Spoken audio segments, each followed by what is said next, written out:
Cinema అంటే నిజ జీవిత స్ఫూర్తితో రాస్తుంటారు. కొన్ని 100కి ఒక కథ.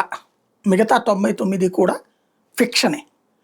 ఇలాంటి కథా రచయితలు ఈ ఈ ఆంధ్రప్రదేశ్‌లోని ఈనాడు, ఆంధ్రజ్యోతి ఫాలో అయితే అద్భుతమైన కథలు అల్లుకోవచ్చు. ఓ 'లిక్కర్ కుంభకోణం' కథలు చూస్తే సినిమా దర్శకులు, సినిమాకి సంబంధించినటువంటి కథా రచయితలు కూడా ఎన్ని ట్విస్టులు ఇవ్వచ్చో అన్ని ట్విస్టులకి వీళ్ళు రాసి చూపెడతారనమాట. ఒక వార్తని వార్తలాగా కాకుండా ఒక కల్పిత కథని వార్తలాగా, నిజంలాగా ప్రజల్ని ఎలా నమ్మించాలి. ఫర్ ఎగ్జాంపుల్, ఒక మద్యం బాటిల్ ఉంది. ఆ మద్యం బాటిల్ తయారు చేసేది ఎవరు? ఒక కంపెనీ. ఆ కంపెనీ ఎవరిదైతే ఏంది, టెండర్ పిలుస్తారు, వాళ్ళకి ఓకే చేయించుకుంటారు. అక్కడ మందు అంటేనే అనారోగ్యకరమైనది. దాంట్లో ఆరోగ్యకరమైన ముందు, అనారోగ్యకరమైన ముందే ఉండదు. ఎక్కువ రోజులు చేస్తారా, తక్కువ రోజులు చేస్తారా అన్నది ఒకటే ఉంటుంది.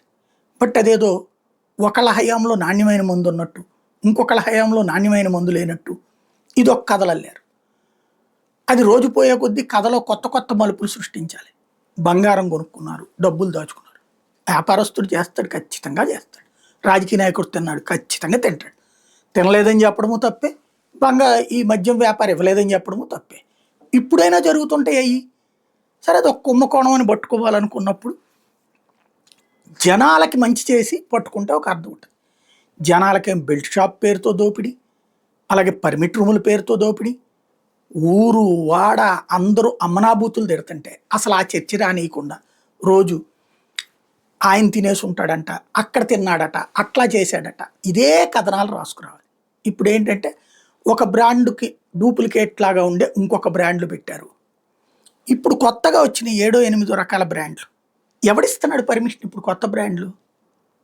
అంటే మళ్ళీ వీళ్ళదే కదా. దాంట్లో ఎవడిష్టం వాడిది ఏ బ్రాండ్ పెట్టు, ఛాంపియన్ను లేకపోతే మెగాస్టారు ఇట్లాంటివన్నీ చిరంజీవి పెట్టుకోమంటాడే ఏంది?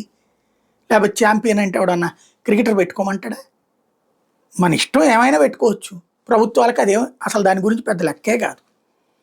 అదొక పెద్ద కుంభకోణం కింద చూపెడతారు. అసలు విషయం ఏం కావాలి? జగనే మద్యానికి సూత్రధారని చూపెట్టాలి.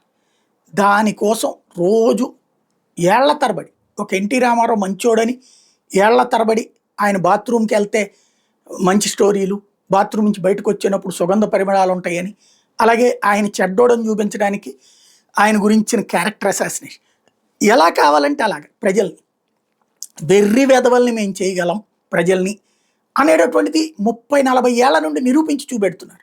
ఇప్పుడు పీక్ స్టేజ్కి వచ్చిందంతే.